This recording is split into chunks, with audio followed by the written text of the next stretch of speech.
When it comes down to it, remote working is just a question of how it is that you like to work. What do you prefer?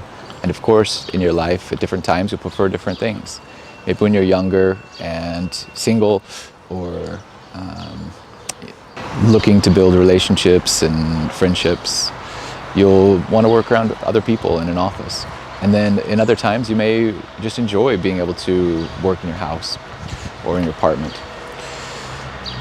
For me personally, I just find that I work a lot anyway. I'm a workaholic, I like that, it gives meaning to my life, it's something interesting. I always anyway need to be doing something, and that's just how I am. So I just prefer that.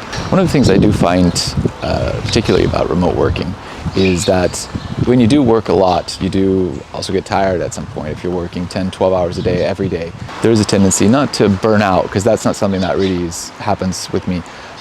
It's more that you just get tired and that you can feel that you're just getting a bit spent, I would say.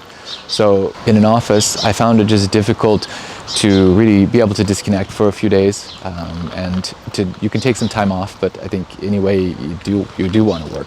So what I find with remote working that I like is that I can just go to a great location, and disconnect a bit from the day-to-day, the usual routine. And I think that just being able to go out in the morning and get a coffee and see a new place and to walk around a bit and then go back and work in the afternoon or whatever it is, that tends to be what works for me, to really be able to recharge. My particular rhythm is one trip a month. That's what I shoot for. It doesn't always happen, especially in the current environment, but generally I find that if I can go somewhere for a few days, a week, every month, that tends to be what I need in order to be able to just continue at the pace that I like to work at. If I don't go once a month, or maximum once every 2 months, then definitely I get worn out and I can see that I get more irritated, just able to focus less, not as sharp.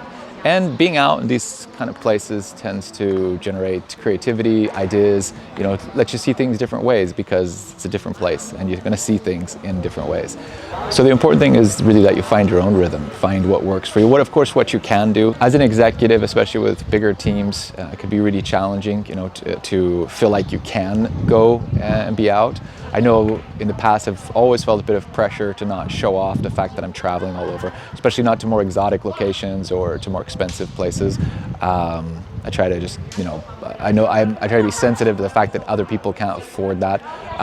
That still the more inexperienced or younger people in the workforce aren't going to be able to do the same kind of thing. And I'm not trying to make people feel jealous or anything, but I do try to encourage as much as I can for everybody to travel and take advantage of the remote workforce, and especially your managers, to really push them and help them to be able to go to different locations and to try to get out and to reset their own batteries. And even if your company is still growing, or if you aren't yet at the position that you can really travel extensively or in the way that you wish that you could, still it's not expensive, mini locations, and you can still have a really great experience. So find what recharges your batteries and go and recharge. Let me know what kind of trips you like to do, what you feel like is necessary, or if you've heard particularly good advice for rhythm of travel or rest that's worked really well for you in the comments. And of course, as always, like for everybody, if you like something, then push the like button. If you want to subscribe, you can, and get more content. And hopefully you're having a great time.